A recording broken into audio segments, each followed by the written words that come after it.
YSR Congress party రాష్ట్ర అధ్యక్షుడు YS Jaganmohan Reddy ఆదేశాల మేరకు రాష్ట్ర వ్యాప్తంగా మెడికల్ కాలేజీల ప్రైవేటీకరణకు వ్యతిరేకంగా జరుగుతున్న నిరసన కార్యక్రమంలో భాగంగా పత్తికొండ నియోజకవర్గ మాజీ ఎమ్మెల్యే కాంగాటి శ్రీదేవమ్మ ఈ రోజు పత్తికొండ పట్టణంలో బహిరంగ ర్యాలీ నిర్వహించారు. శ్రీదేవమ్మ స్వగృహం నుండి ప్రారంభమైన ఈ ర్యాలీ ఆర్డీఓ కార్యాలయం వరకు సాగింది.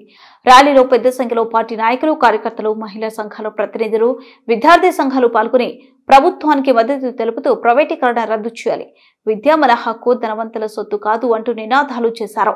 4 స్తంభాల కొడలిలో మహాత్మా గాంధీ, పొట్టి శ్రీరాములు విగ్రహాలకు పూలమాలలు వేశారు. ఈ సందర్భంగా మాట్లాడిన మాజీ ఎమ్మెల్యే కాంగాటి శ్రీదేవమ్మ మాట్లాడుతూ విద్య అనేది కేవలం ధనవంతుల పిల్లలకే పరిమితం కాకూడదు. వైఎస్ జగన్ సాధారణ ప్రజల కోసం, పేద పిల్లల కోసం తీసుకొచ్చిన విద్య విధానం ప్రపంచంలో ఆదర్శంగా నిలుస్తుంది. అటువంటి పథకాలపై ప్రైవేటు కుట్రలు పన్నుతున్నాయి. విద్య, ఆరోగ్యం వ్యాపారాలు కావు, అవి ప్రజల ప్రాథమిక హక్కులు. జగన్ నాయకత్వంలో ప్రజల హక్కుల కోసమే మేము ఎల్లప్పుడూ పోరాడతామని స్పష్టం చేశారు.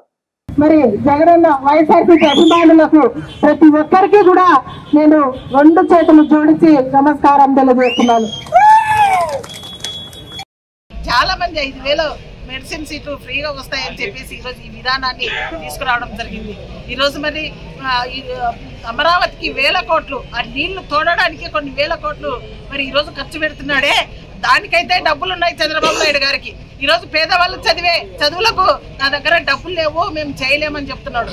కేవలం ఎందుకు ఆయన కుట్ర అంటే, ఇవన్నీ చేస్తే జగన్మోహన్ రెడ్డి గారికి మంచి పేరు వస్తుంది అని చెప్పేసి, శాశ్వతంగా నిలబడిపోతుందని ఒకే ఒక కుట్రతో ఈరోజు ఈ విధానం మధ్యన ఈరోజు ఆయన చేసే కుట్రలకి ఆయన చేసే విధానం బాగలేదు. ఆయన చేసే విధానం ఈరోజు పేదవాళ్ళంతా కూడా నలిగిపోతున్నారు. పేద విద్యార్థులు బలైపోతున్న పరిస్థితి. ఈరోజు అందరూ కూడా కళ్ళు తెరవాలి. విద్యార్థులంతా, విద్యార్థుల తల్లిదండ్రులు కూడా కళ్ళు తెరచాలి. దీనిపైన దీన్ని సాధించాలి. గతంలో పెద్ద వాళ్ళంతా కూడా పెద్ద మేధావులు, పెద్ద వాళ్ళంతా ప్రాణత్యాగం చేస్తేనే స్వాతంత్ర దినోత్సవం ఈ రోజు మనం హాయిగా ఉండగలిగాం.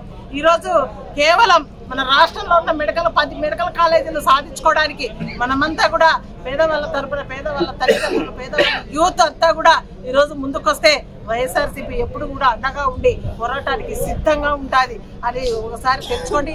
కోటి సంతకాల సేకరణ కూడా చాలా బ్రహ్మాండంగా జరుగుతుంది. ఈ చంద్రబాబు నాయుడు గారి ప్రభుత్వం, కూటమి ప్రభుత్వం మెడలు వంచేకి ప్రజలంతా కూడా చాలా గట్టిగా ఉన్నారు. దీనిపైన ఇది ఒక్కటే చాలు వాళ్ళని గద్దె దింపడానికి.